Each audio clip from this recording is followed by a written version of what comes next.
Every year, millions of pilgrims gather in Mecca, moving in a massive, synchronized wave to perform one of the largest religious practices on earth. A strict interpretation tells us that the practices of a faith born in the Arabian sands developed entirely on their own. But when you examine the specific symbols and rituals at play, striking structural parallels emerge with the ancient Vedic traditions of India. Take the physical act of the tawaf, where devotees circle the Kaaba 7 times. In Vedic practice, circumambulating a sacred object, a ritual known as parikrama, is a precise, ancient method used to harness and focus cosmic energy. Then there is the crescent moon.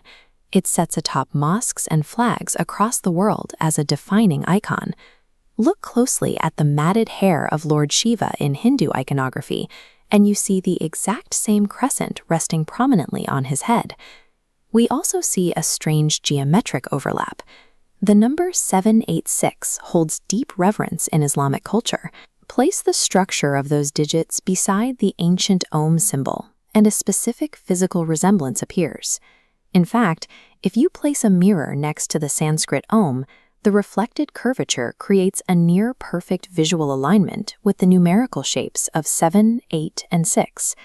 When you look at the lunar iconography, the 7-fold circumambulation, and the mathematical geometry all at once, you have to ask if these are accidental echoes or the remnants of a highly calculated, ancient project of cultural engineering. To find the supposed architect of this project, we have to examine Shukracharya. He was the brilliant guru of the Asuras and the solitary master of the Mrita Sanjivani, a powerful mantra capable of restoring life to the dead. According to the mythological texts, Lord Shiva recognized Shukracharya's immense devotion. As a reward, Shiva gifted him a remarkably potent Shivalinga, embedded with heavy cosmic energy. The gift came with an absolute condition. Shiva warned that if a Vaishnava devotee poured pure Ganga water over this specific linga, the entire Asura lineage would face total annihilation. Shukracharya recognized the vulnerability. The ultimate source of Asura's strength was simultaneously a ticking time bomb, requiring absolute distance from India's sacred rivers and devout Vaishnavas. He required a fortress. He chose the most barren, waterless environment available, the Arabian desert. It was a strategic relocation designed entirely for survival. The artifact was transported far from the subcontinent, buried deep within endless miles of arid sand, where the waters of the Ganges could never reach. Shukracharya was also historically referred to by his alternate name, Kavya.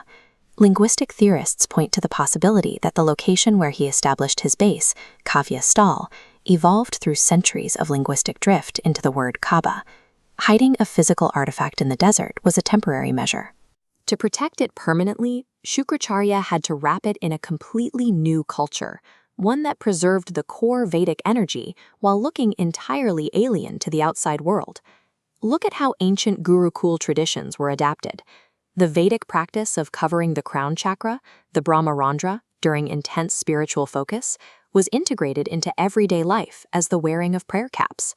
The lunar iconography we see on those caps operates as a hidden in plain sight tribute, a constant nod to the deity who originally provided the power source. Even the concept of offering had to adapt to the geography. The symbolic sacrifices common in lush Vedic lands were converted into literal animal sacrifices, a necessary pragmatic shift for a desert civilization that could not rely on agriculture. Examined closely, the pieces align. Designating the holy day as Friday, the day of Shukra, or Shukravar, to protective veils of the hijab, every practice acts as a tactical adaptation of a deeper Vedic root. This entire blueprint leads directly to the Bhavisha Puran, a text claimed by its adherents to be a chronological record of events spanning the ages.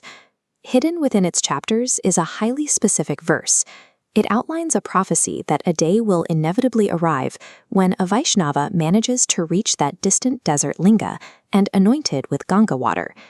For centuries, these theories remained isolated in obscure texts. Today, the internet and social media have dragged them into the global mainstream, exposing these ancient texts to modern scrutiny. We are now seeing a wave of online discourse where people actively theorize about bringing Ganges water to Mecca, framing modern tourism and digital connectivity as the very tools that might fulfill a thousands of years old prophecy. We draw thick lines between faiths. We treat origins as isolated bubbles, but if these symbols hold weight, we have to ask if those boundaries are real, or if we are watching the final stages of an ancient defensive strategy unraveling in real time. Whether you view the Shukracharya strategy as literal history or a complex mythological metaphor, it forces us to look past the surface of global religion and re-examine the shared, hidden architecture defining our spiritual world.